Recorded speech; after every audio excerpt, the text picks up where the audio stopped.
They always say certain habits start as a joke, a dare, a passing moment that shouldn't matter.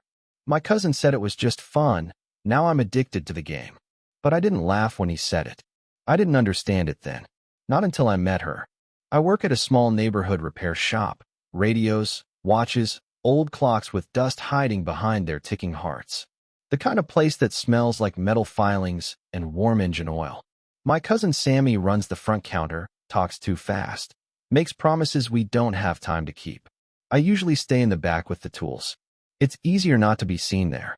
The day she walked in, I had my head bent over a cracked watch face. The glass was spidered, like something delicate had shattered under pressure. I was using a needle to lift a gear, so tiny it looked like a breath made solid. I remember the weather too warm for the season. The air was heavy, slow. Sammy's voice carried from the counter.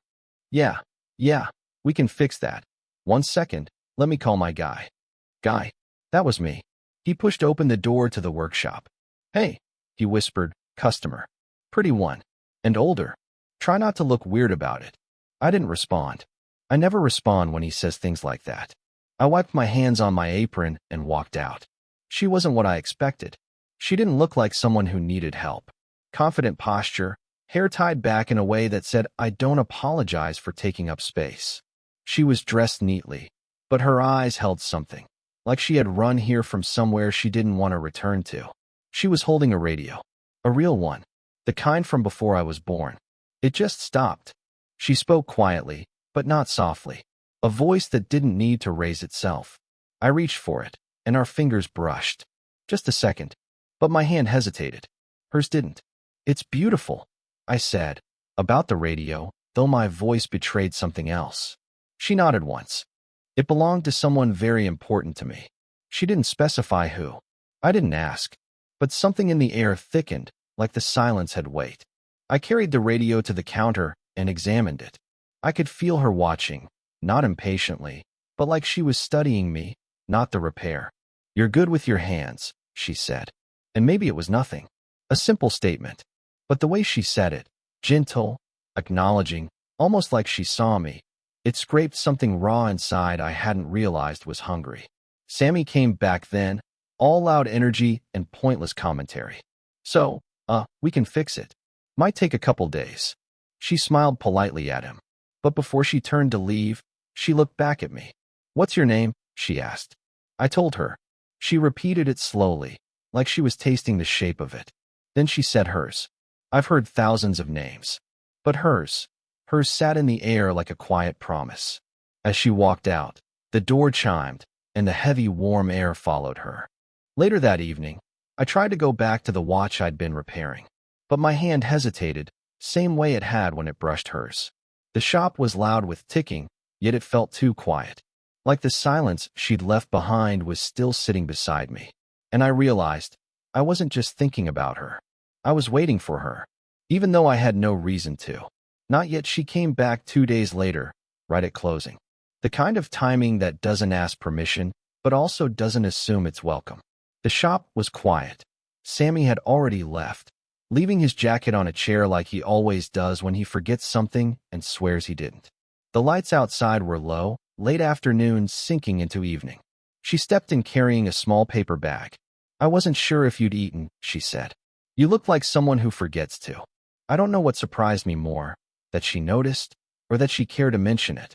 I didn't answer, just nodded and let her in while I returned to the workshop. The radio was open on the bench, small copper coils glinting like veins.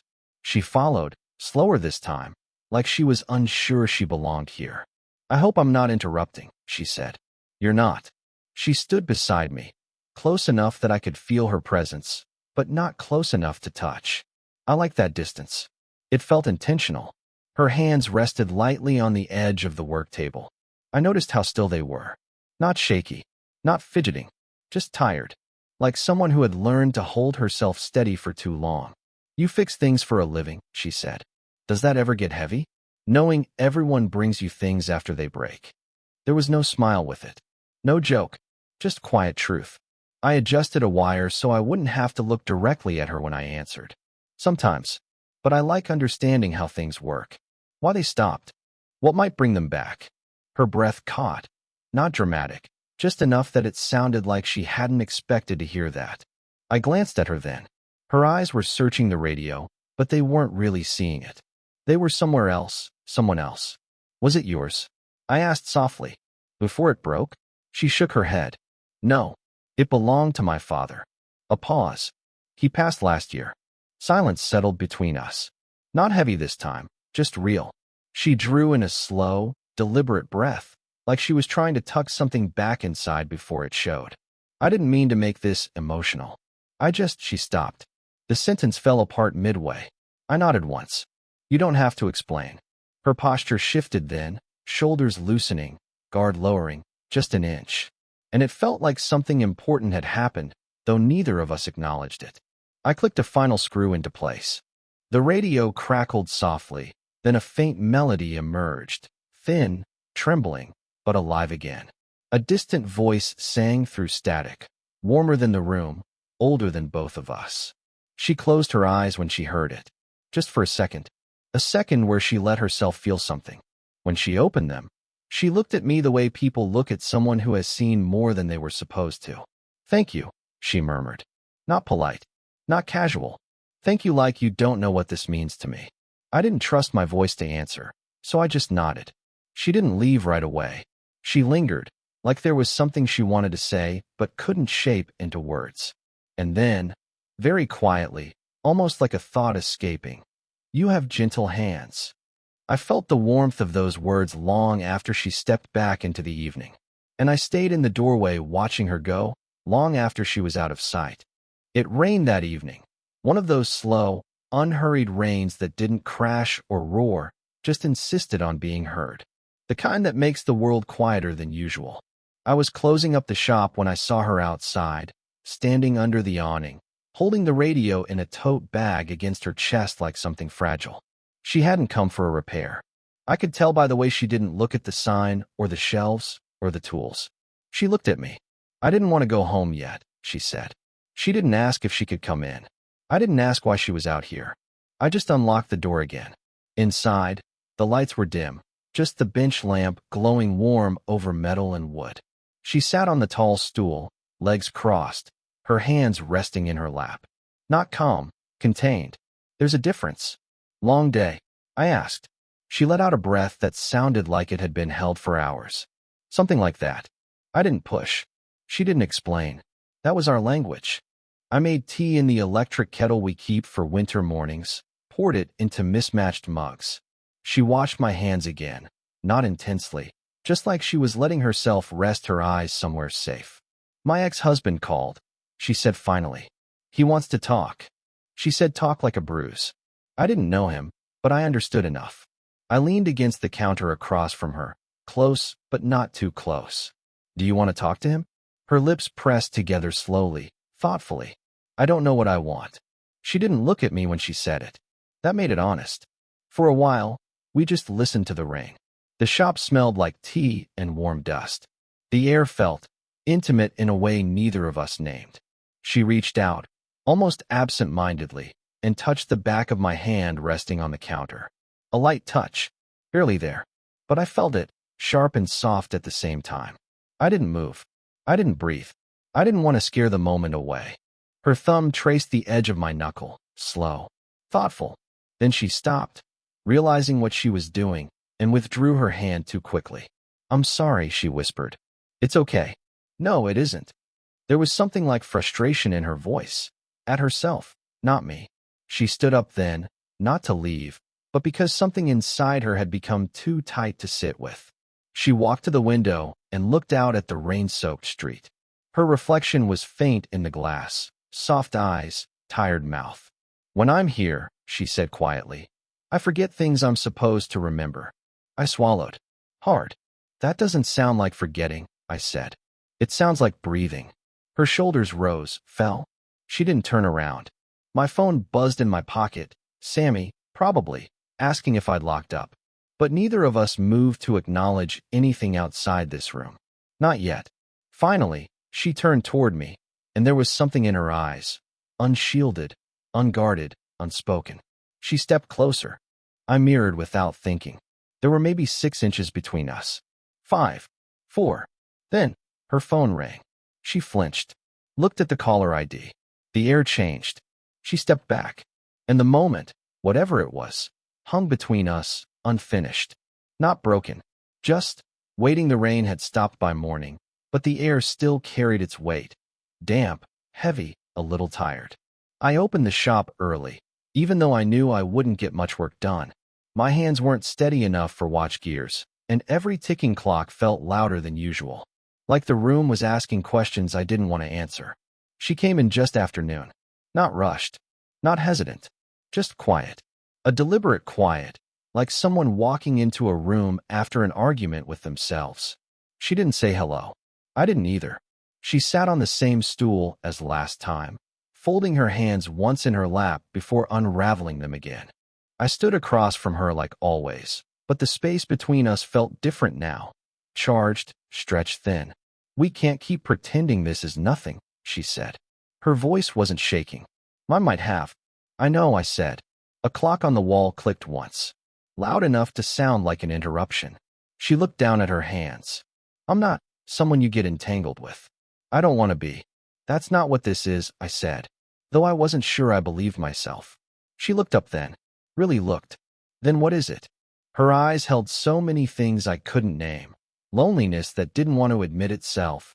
Hunger she'd tried to starve. Relief and guilt tangled so tightly it was impossible to separate one from the other.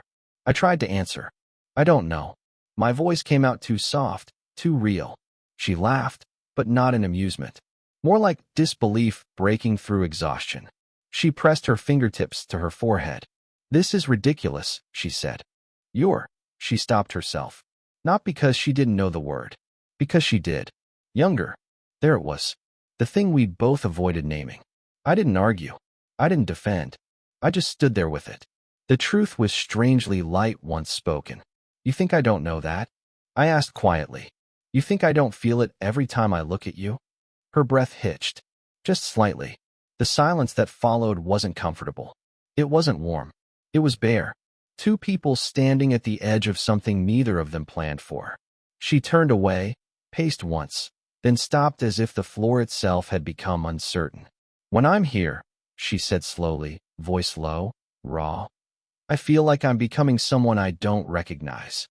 I stepped closer, not enough to break anything, just enough to be heard without distance softening it.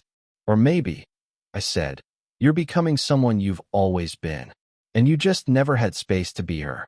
Her shoulders lowered. Not relaxed, just no longer held in defense. She looked at me again, eyes shining with something unspoken but unmistakable. "This can't go anywhere," she whispered. "I know. We shouldn't continue this. I know." Neither of us moved. The clocks kept ticking. The world kept happening. But we stood there in a silence that held every answer we didn't say. And then, very quietly, barely more than breath, "Why does it feel like I've already lost something we never had?" She didn't come by the shop for almost a week. I tried to convince myself I didn't notice. I threw myself into work, into gears and screws and circuits so small I had to breathe shallow just to see them. But even when my hands were steady, my mind wasn't. Every time the door chimed, I looked up too quickly. Every time it didn't chime, something in my chest tightened. On the 6th day, just before closing, she finally walked in. No rain this time. No hesitation. Just her. Except she looked different. Not in the dramatic way people say, like she aged or broke. No, she looked like someone who had been holding her breath and now wasn't sure how to exhale. She held something in her hand. A folded paper, worn at the edges. "I need to show you something," she said. Her voice wasn't fragile. It was careful. We sat at the workbench. The shop was quiet except for the hum of a lamp. She unfolded the paper slowly, methodically, like if she rushed, the meaning would splinter. It was a photograph. A younger version of her, maybe 20 years ago. Her hair longer, her smile wide, unguarded. She was standing next to a man about my age. My age. He had his arm around her. Not romantic, just comfortable. Familiar. Like they shared air. "My brother," she said. Then, after a pause that seemed to stretch across the room, "He died when he was 23. I felt the floor tilt. Not dramatically, just enough to make the air feel thinner. She didn't cry, but she looked at the photograph like it was something that kept her alive and hurt her at the same time. "You remind me of him," she said. Quiet, precise, honest. My breath stuck. Not the comparison, not the resemblance, but the way she said it. Soft, reverent, terrified. She wasn't replacing him. She wasn't confusing me for him. It was something deeper, more unsettling. I reminded her of a version of herself she lost with him. She continued, barely above a whisper. "When he died, everything just closed." Her fingers pressed the photo, and I learned to move through life like glass, untouched, unbroken, unseen. Safer that way. She glanced up. "When I'm with you, I feel that crack again. Not broken, alive." Something in me tightened, fierce, protective, aching all at once. I didn't reach for her. I didn't speak. I just stayed. She looked at me like she was searching for something she shouldn't want to find. "I don't know if that's good," she said, "or dangerous." I swallowed. The words came out before I could shape them. "I don't want to take his place." "I know." She didn't look away. "And I'm not trying to fill something that's missing." "I know." Her voice, softer now. We were close enough that I could see the tremor in her breath, the almost touch, the gravity pulling us towards something neither of us had chosen. The silence trembled. Then, very quietly, "Then why does it feel like I've started to come back to life?" The shop was nearly dark when she arrived again. No explanation, no pretense, just her standing in the doorway, her coat still on, the night air trailing behind her. The street outside was quiet. No rain, no cars, no footsteps. Just stillness, like the world had agreed to step aside for this moment. I didn't move at first. Neither did she. Then she walked in and closed the door gently, like she didn't want to wake something sleeping. "I didn't come to make this harder," she said. I believed her. And also I didn't. I pulled out a chair for her at the workbench. She sat.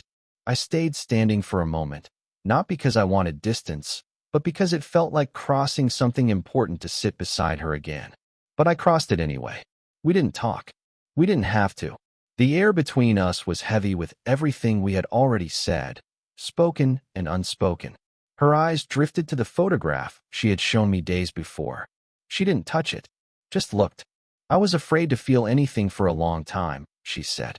Not dramatic, just true. When something hurts bad enough, you start thinking silence is safer. I nodded, carefully, as though the air might break if I moved wrong. "I know," I said. And I did. More than I knew how to say. She exhaled slowly, a breath that shook on the way out. "When I met you, I didn't expect anything. I didn't want anything. But something just woke up." Her fingers rested on the edge of the table. Still, waiting. I placed my hand near hers, not touching. Just close. Close enough to feel the warmth of her skin without claiming it. She noticed. "You're so young," she whispered. "And you're so used to being alone," I replied. That stopped her. Not hurtful, just real. Something flickered in her eyes. Recognition, maybe. Or surrender. She turned her hand, slowly, deliberately, until our fingers brushed. Barely. The lightest point of contact. But it felt like the room shifted around it. Neither of us looked at our hands. We stayed still, breathing the same quiet air. "This doesn't have to be defined," I said softly. "Not tonight. Not yet. We don't have to name it to know it's there." Her throat tightened. I saw it. I felt it. She leaned forward, not toward my mouth, not toward anything dramatic, just until her forehead rested against mine. A touch that wasn't asking, wasn't claiming, was simply being. I closed my eyes. We stayed like that. No rushing, no trembling, no fear trying to outrun itself. Just two people finally not running. After a long while, she spoke. Barely breath. "I don't want to let go." "You don't have to," I whispered back. No promises. No declarations. No future spelled out. Just presence. Just here. Her fingers slid, finally, fully into mine. And we held on. Not tightly. Just enough. I think about that night more often than I mean to.